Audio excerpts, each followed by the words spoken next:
Welcome back to Sportsbook Review Videos. The NBA season is less than a month away, and it's time to start projecting which teams are going to be under and overvalued in the 2015-2016 season. I've already given you three teams that I think are going to be undervalued, all from the Eastern Conference, but some teams here, some from the Western side as well, that should be overvalued. And we'll start it off with the team that was one of the better ATS teams toward until just the end of the year, and that's the Golden State Warriors, who are, of course, the defending champions. But with that championship hangover is going to come a knock to their ATS value, as teams are not going to take them lightly, and they're going to get their best shot from everybody, as well as they have a lot of guys here that played really large amount of games last season, like Draymond Green, who really just recently admitted he took the entire summer off and is out of shape right now heading into training camp. He's going to use training camp to get back in shape, but a lot of things that could go wrong for the Golden State Warriors this year in a deep Western Conference.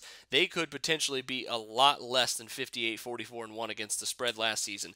They also were under 500 in their last 29 games as well, including the playoffs. The Atlanta Hawks, another team, similarly got the number one overall seed in the Eastern Conference at 56-41-1 against the spread. However, they were only 6-10 in the playoffs last year against the spread, and with a loss of DeMarre Carroll, I think is going to knock this team down, especially from the top seed in the Eastern Conference, which I think will almost undoubtedly belong to the Cleveland Cavaliers.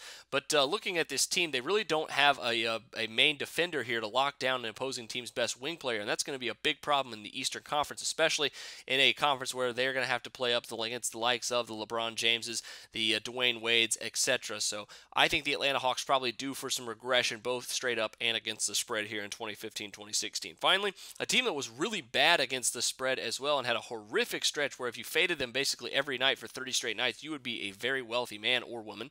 And the Washington Wizards is that team who had 40, 49, and 3 against the spread last season. But from January 21st to March 29th, the Wizards were only 7-24 against the spread. Other than that, they played really well against the spread beginning of the season and as well towards the end and into the playoffs. But it was really that stretch there in the dog days of the season and lumped in there with the All-Star break where the Wizards were an absolutely huge fade, and I think they could be a big fade this season as well. Not a huge fan of their roster construction right now. I think they've lost some of their depth as well, which is going to be a big problem for this team.